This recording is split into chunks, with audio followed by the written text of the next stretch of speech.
you hear about these accidents, what goes through your mind?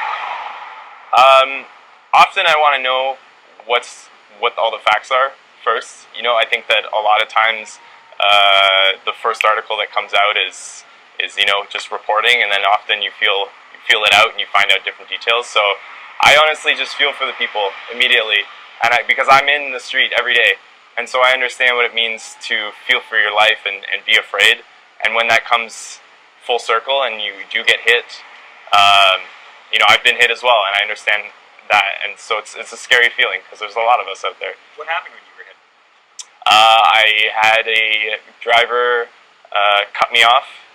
He ran a red light, and I smashed into the side of his car and broke my clavicle, my scaphoid, and my hand, and was out for about 8 weeks. And the first thing that came out of his mouth when he came around the car was, "Look what you did to my car." Not sorry, not, And so I understand also the tension that's present in those types of situations, and what type of dynamic that is. It's a scary thing for everyone, and nobody knows how to react. So, why the acrimonious relationship between bikes and cars? I think there's too many people who haven't done either, and I think that oftentimes drivers who criticize cyclists haven't ridden up the Main on their way up to the plateau from downtown. They don't understand the dynamic of having to swerve around things, deal with obstacles, deal with pedestrians, deal with jaywalkers.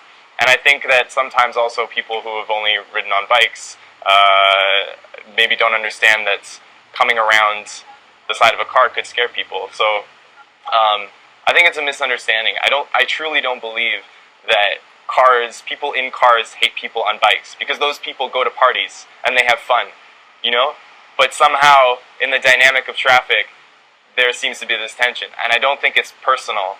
It's just something that we're trying to manage this enormous space, and we're all trying to get there safe, and misunderstandings happen, and unfortunately confrontation happens. What's the solution? How are we going to get to the point where we can cut down on accidents? Because there's so many information campaigns, and the numbers don't go down.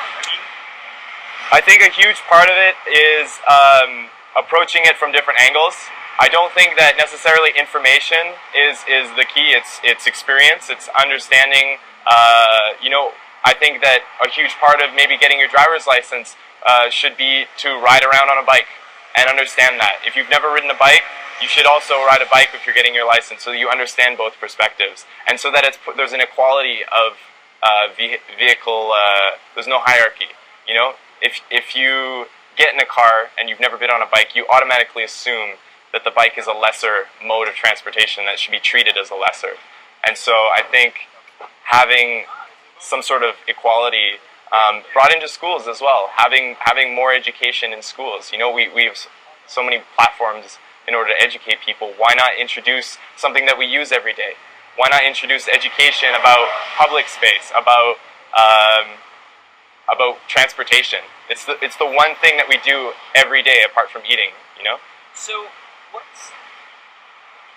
do you blame in most of these accidents? When you hear the accidents, is it speeding cyclists, or is it usually the in a rush driver? I honestly focus more on the fact that we live in a city, and I try not to blame people. It's very easy to blame people, and I've been in the wrong, and people have been in the wrong, and things have happened. There's been miscommunications, and so I try not to blame. But I realize that the infrastructure right now that we have is very focused on cars, and so I think who's to blame would be the infrastructure. That's the closest thing I would come.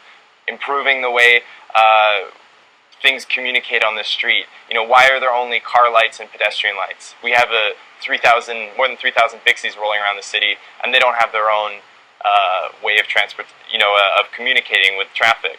So having better infrastructure, I think, would be a step in the right direction, and focusing more on the bike, not on just the road. And what's your message to cyclists?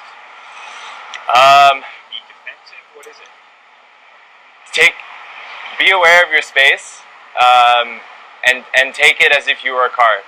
because it is not necessarily how much you haul around. It's who you are, and we're all flesh and blood. And we all live in this city. We all need to get along, and so take your space, but be aware of it. Be aware that people aren't paying attention. That is another thing. Is that assume that no one sees you, which is a terrible thing to say, but it's true. You need to assume that the dude is on his cell phone and not looking. You need to assume that the person turning right is not going to see you. Because there's been too many instances that's the case, that that's my automatic.